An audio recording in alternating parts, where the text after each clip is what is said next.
o final desta reforma tributária é que o povo brasileiro vai pagar menos carga tributária e nós vamos ainda fazer justiça tributária. Não justifica mais uma jornada de trabalho de 44 horas e nem uma escala 6x1. Ganha o pai de família, que vai cuidar melhor da educação dos seus filhos, o seu lazer, a sua cultura. Então ganha toda a sociedade a redução da jornada de trabalho. É mais um movimento de fortalecimento às famílias brasileiras. O PT precisa ser um partido moderno, um partido capaz de responder às principais demandas da sociedade brasileira do século XXI.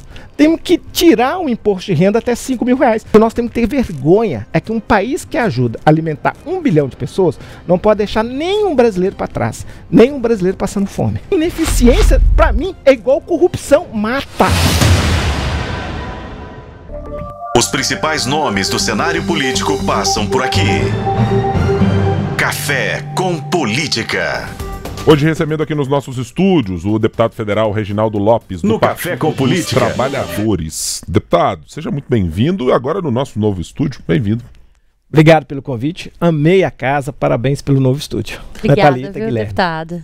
Deputado, vamos começar a nossa conversa. Eu queria abordar rapidamente uma questão de reforma tributária, porque, bom, o Congresso Nacional tem esta pauta colocada à mesa. E tem uma discussão que tem sido mais candente agora a respeito do quanto isso pode pesar no consumo. Alguns setores, e tem sempre aquela chiadeira que ainda vai acontecer, até todas as regulamentações acontecerem. Mas, de maneira geral, a sua avaliação é que a clima, melhor dizendo, para aprovar tudo o que se espera até o final do ano no Congresso Nacional relativo à reforma? Acredito que sim, Guilherme. Esta é uma reforma estruturante do Estado brasileiro. É a maior reforma dos últimos 60 anos para a economia brasileira. É a única reforma que vai dar à economia brasileira ganho de produtividade. Ou seja, o Brasil vai se tornar mais competitivo. Seja para enfrentar os importados aqui dentro do mercado interno, ou seja, a indústria brasileira vai ter simetria tributária com as empresas que importam produtos. E nós vamos ganhar espaço no mercado externo para vender com valor agregado, seja do agro, as agroindústrias, que tem um papel extraordinário na produção de riqueza e divisas, seja da nossa reindustrialização do Brasil. Portanto, o final desta reforma tributária é que o povo brasileiro vai pagar menos carga tributária, nós vamos reduzir a carga tributária de 35 em média para 26,5 e nós vamos ainda fazer justiça tributária, porque nós vamos devolver impostos para 94 milhões de brasileiros do CAD único, sem falar que nós vamos desonerar a classe média popular de 2 a 5 salários mínimos, ou seja, 60% de redução na saúde, são 50 milhões de brasileiros que têm planos de saúde privados, são 16 milhões de estudantes que estudam nas escolas privadas, nós reduzimos 60% a carga tributária, ou seja, no transporte coletivo. Portanto, eu estou muito confiante que esta reforma vai ajudar o Brasil a crescer, vai gerar mais PIB, o Brasil vai ficar mais rico em 20% em 10 anos, 2 trilhões de PIB. Isso vai ajudar o Brasil a superar aquilo que eu chamo, Thalita, de armadilha da renda baixa. Um país para crescer tem que aumentar a renda do seu povo, tem que aumentar a renda média, a renda per capita. E com esta reforma nós vamos colocar mais R$6.000 por ano no bolso do povo brasileiro. Vamos votar. Vamos votar agora, o dia 4 de dezembro, no Senado. O Senado vai trazer algumas modificações e aperfeiçoamento. Volta à Câmara dos Deputados e aí sim, nas próximas 2 semanas, antes do recesso, nós vamos votar na Câmara dos Deputados e com certeza numa grande festa, junto com o presidente Lula, junto com o Rodrigo Pacheco, presidente do Senado, Arthur Lira e todo o colégio de líderes, nós vamos sancionar, entregar para o povo brasileiro essa reforma para entrar em vigor em 2026. Tem ainda, além da questão da reforma, deputado, tem um assunto que tem sido muito discutido, que o senhor apresentou em 2019 uma PEC em relação ao assunto que é a redução da jornada de trabalho, mas sem que o brasileiro possa ser impactado questão financeira, né? Trabalhe menos, mas não deixe de ganhar, ou que não ganhe menos. Essa discussão ela tem ganhado mais força nas últimas semanas. Há uma expectativa também de aprovação, de fato, da redução da jornada de trabalho? Nós temos uma longa caminhada. Nós vamos convencer a sociedade brasileira, as famílias brasileiras, o setor produtivo, que chegou a hora, Guilherme, da gente compartilhar os ganhos de produtividade da economia brasileira com os trabalhadores. não justifica mais uma jornada de trabalho de 44 horas e nem uma escala 6x1. O que eu estou propondo? Em 2019, era um outro contexto, tinha mais desemprego, hoje tem menos desemprego, mas mesmo assim, com o avanço tecnológico, com a inteligência artificial, com as pesquisas e também com a reforma tributária, porque a reforma tributária ela vai diminuir a carga tributária para alguns setores, quando a economia é mais primária, 8% de custo, e se a economia tem uma cadeia mais longa, setor automobilístico, vamos dar um exemplo, até de 20%. Então, é fundamental compartilhar esses ganhos com o trabalhador brasileiro. Então, chegou a hora da gente reduzir essa jornada de 44 horas para 36 horas. Nós podemos combinar a jornada de 4x3, 4 dias trabalhado, 3 de descanso, 5x2, que eu acho que é o mais razoável, 5 dias com 2 dias de descanso, e também reduzindo num prazo de 10 anos. Para quê? Para não ter impacto do ponto de vista do custo de produção, para também não gerar demanda de oferta, gerar ali uma inflação, ou seja, bem estruturante, mas chegou a hora. Vai ser bom para a economia brasileira, porque a redução também, Thalita, da jornada de trabalho aumenta a produtividade do trabalhador. Você tem várias empresas no Brasil e em Minas Gerais que estão participando do movimento mundial de reduzir para 32 ou para 36 horas a jornada, com 4 dias de trabalho, e o ganho de produtividade é extraordinário. Em Ouro Preto tem um banco digital que disputa com os grandes bancos, tendo 400 funcionários. Disputou com um banco que tinha 40 mil funcionários a sua modernização e criação de plataformas do ponto de vista do pagamento simultâneo, como o Pix. Então nós temos experiência extraordinária que ganha toda a sociedade brasileira, mas ganha o pai de família, que vai cuidar melhor da educação dos seus filhos, o seu lazer, a sua cultura, vai também se preparar, fazer requalificação profissional permanente. Então ganha toda a sociedade a redução da jornada de trabalho. O senhor tem falado bastante sobre esta questão e eu queria perguntar sobre um ponto-chave, porque me parece que o seu discurso, tanto quanto do presidente Lula, encontra um ponto em que supõe-se haver mais resistência da parte do empresariado, de fazer um convencimento. O presidente tem falado muito sobre o corte de gastos, uma espécie de compartilhamento de ônus, né? Dizer, olha, o Congresso tem que se lidar com isso também, o empresário tem que lidar com isso. Especificamente para esse ponto, deputado, qual é a chave para fazer um convencimento do empresariado de que pode-se haver uma produtividade melhor com uma carga reduzida? Eu tenho trabalhado e convencido alguns empresários a fazer um laboratório, fazer o teste, né? Colocar setores do seu setor produtivo em escala 4x3 ou de 36 horas 5x2. E tem vários setores topando esse desafio. E nós já temos muita experiência no Brasil, experiência mundial. Então, é um convencimento.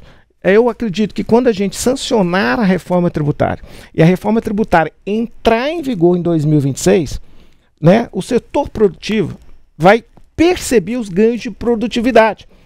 Acho que a pandemia ela contribui nessa perspectiva, que é possível sim reduzir, né, com o avanço tecnológico, esta jornada de trabalho, porque todos ganham, né, e ganha a família brasileira. Esse debate sobre famílias é muito importante mesmo. Agora, não o debate do modelo de família que cada um vai escolher, mas a proteção, as políticas públicas, as oportunidades. Então, nessa perspectiva, é mais um movimento de fortalecimento às famílias brasileiras. Deixa eu passar agora a nossa conversa para discutir tática partidária e tudo aquilo que cercou as eleições de 2024. Eu queria colher uma avaliação do senhor. O senhor já fez manifestações em redes sociais a respeito do que o Partido dos Trabalhadores deveria fazer ou um caminho sugerido para ser tratado internamente na discussão da legenda. Depois das falas feitas pelo senhor, o senhor considera que o partido se abriu para isso? Vai fazer? Não vai fazer? Como é que ficou? Então, nós temos agora um seminário em dezembro, dia 5 a dia 8, e temos um processo de renovação das nossas direções no âmbito nacional, estadual e municipal. Então eu tenho apresentado tudo que eu tenho manifestado publicamente em teses e vou debater estas ideias. Eu tive logo na primeira segunda-feira, pós segundo turno, na Executiva Nacional, junto com a bancada, e apresentei os desafios que o PT tem. Na verdade, Guilherme e Thalita, o PT tem o desafio da transição, da reformulação programática. O PT precisa ser um partido moderno, um partido capaz de responder às principais demandas da sociedade brasileira do século XXI. E aí eu apresento 4 grandes desafios de diálogos. O primeiro diálogo é com o agro. Nós temos que entender que não tem 2 agros. Né? Não tem o agro exportador e o agro da agricultura familiar. Nós temos um agro Brasil. Nós vamos acabar com esse conflito, essa disputa. Um agro que tem um papel extraordinário de exportar alimentos, e o Brasil deveria ter orgulho desse papel, porque nós ajudamos a alimentar indiretamente 1 bilhão de pessoas. O que nós temos que ter vergonha é que um país que ajuda a alimentar 1 bilhão de pessoas não pode deixar nenhum brasileiro para trás, nenhum brasileiro passando fome. E você tem o desafio do agro interno, a produção de alimentos para o mercado interno. Esse é o grande desafio. Talvez foi por isso que o Biden, a Câmara, perdeu a eleição. Justamente porque nós precisamos ter um agro interno para o mercado interno, capaz de produzir alimentos em qualidade, em abundância e alimentos cada vez mais saudáveis.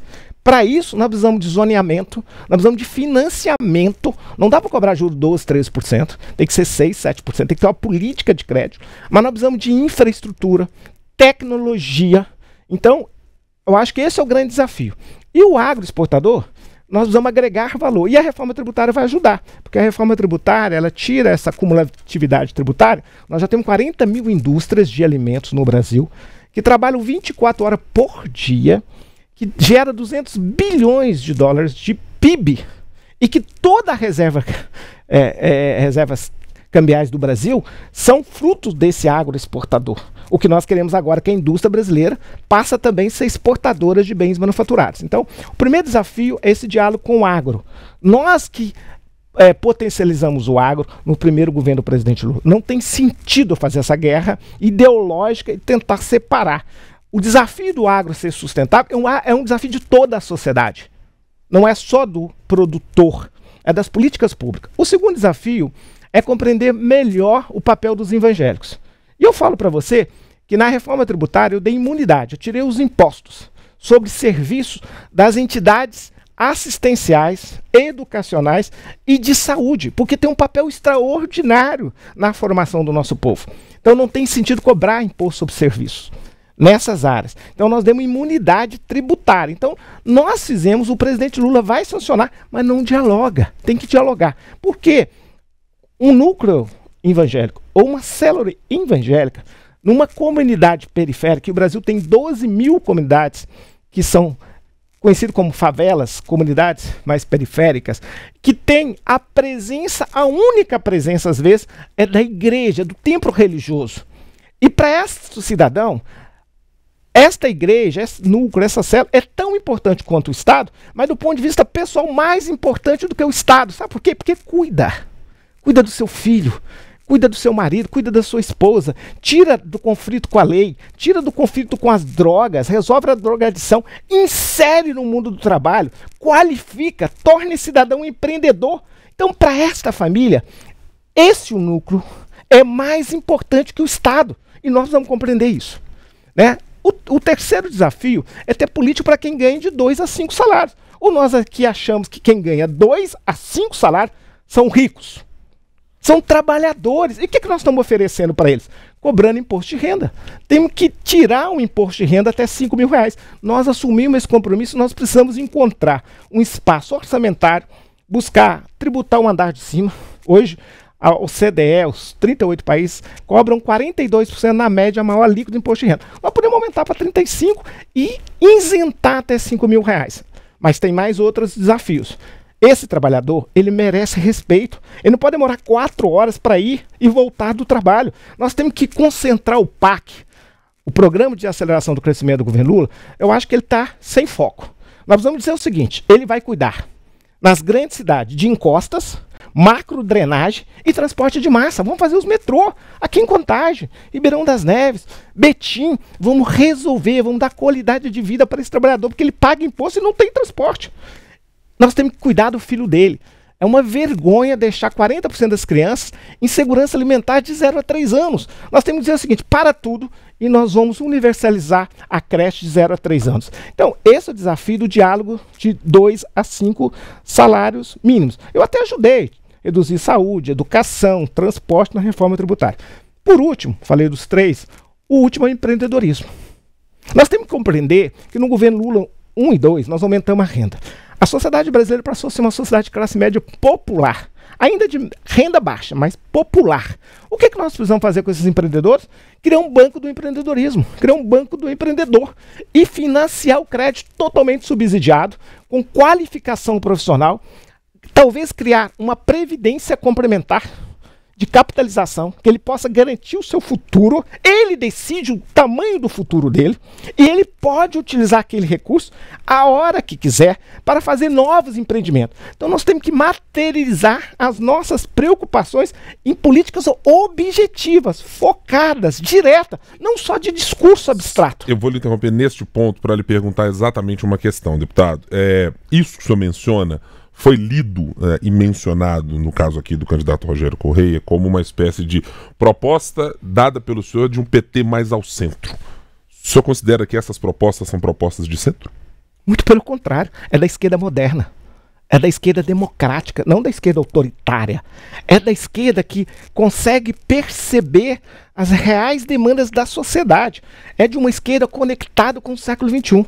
Então, o que eu estou dizendo... Olha, vamos lá, Guilherme e Thalita. O Estado, ele é bom para 1/3 da sociedade. Para os deputados, jornalistas, mídia, servidor público, é ótimo. É 1/3 para os mais ricos. Ou então para aquelas pessoas que não têm mais esperança com o Estado e acham que é melhor tirar o Estado da vida dela. Agora tem 40% da sociedade que querem, pelo contrário, mais Estado. Mas eles querem Estado eficiente. Porque ineficiência, para mim, é igual corrupção, mata. Então nós não temos sentido de fazer política sem ineficiência. Quando eu defendo a eficiência dos gastos públicos, eu defendo focalizar. Focalizar sim. Porque um país que envelhece, o Brasil vai ter a maior população idosa do mundo, do planeta. Do ponto de vista econômico e do ponto de vista humanitário. Mas para aqueles que não são humanos, vamos lá do ponto de vista econômico. Nós não podemos perder uma criança. E esse país deixa 40% das crianças em insegurança alimentar, nutricional, prejudicando o seu futuro. Então esse país tem que ter prioridade, tem que ter foco. Nós estamos no 5º mandato. O povo brasileiro foi super generoso com o PT. Nos elegeu 5 vezes. O povo brasileiro não merece dedo na cara. O povo brasileiro merece carinho e acolhimento.